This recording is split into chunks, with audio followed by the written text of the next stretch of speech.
ಕರ್ನಾಟಕ ಸರ್ಕಾರಕ್ಕೆ ಅಲ್ಲೇ ಬರುತ್ತಿರುವ ಮಹಾರಾಷ್ಟ್ರ ಸರ್ಕಾರಕ್ಕೆ ಬೇಕೇ ಬೇಕು, ಬೇಕೇ ಬೇಕು. ಎಲ್ಲಿವರೆಗೆ ಹೋರಾಟ, ಎಲ್ಲಿವರೆಗೆ ನಾವು ನೀರು ಬಿಡುಗಡೆ ಮಾಡಬೇಕು ಅಂತ ಕೆಲಸ. ಆದ್ರೆ ಬೆಳಗಾವಿದವರು ಇನ್ನೂ ಆ ವಿಚಾರಕ್ಕೆ ತಮ್ಮ ಒಪ್ಪಿಗೆ ಕೊಟ್ಟಿಲ್ಲ.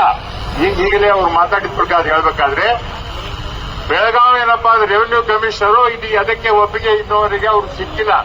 ಬಹುಶಃ ಇವತ್ತ ನನಗೆ ಅನಿಸ್ತಾ ಇದೆ, ಇವತ್ತಿನ ದಿವಸ ನಾನು ಒಪ್ಪಿಗೆ ಪಡೆದು ನಾನು ಅದನ್ನ ಆಲಮಟ್ಟಿ ಡ್ಯಾಂದಿಂದ ಅಫ್ಜಲ್ಪುರ್ ಭೀಮಾ ನದಿಗೆ ಯಾವ ರೀತಿಯಾಗಿ ಬಗೆಹರಿಬೇಕು, ಇದನ್ನ ಭೀಮಾ ನದಿಗೆ ನೀರು ಬಿಡಲೇಬೇಕು. ಎಲ್ಲಿವರೆಗೆ ನೀವು ಹೇಳಿದ ಪ್ರಕಾರ ಕೃಷ್ಣಾ ಡ್ಯಾಂದಿಂದಾಗಲಿ ಆಲಮಟ್ಟಿ ಡ್ಯಾಂದಿಂದಾಗಲಿ ಈ ಅಫ್ಜಲ್ಪುರ್ ಭಾಗಕ್ಕೆ ನೀರು ಬರುವವರೆಗೆ ಮಾತ್ರ ನಾವು ಸತ್ಯಾಗ್ರಹ ಬೆಳೆಯಂಗಿಲ್ಲ. ಈ ಸತ್ಯಾಗ್ರಹ ನಾವು ಮುಗಿಸಂಗಿಲ್ಲ.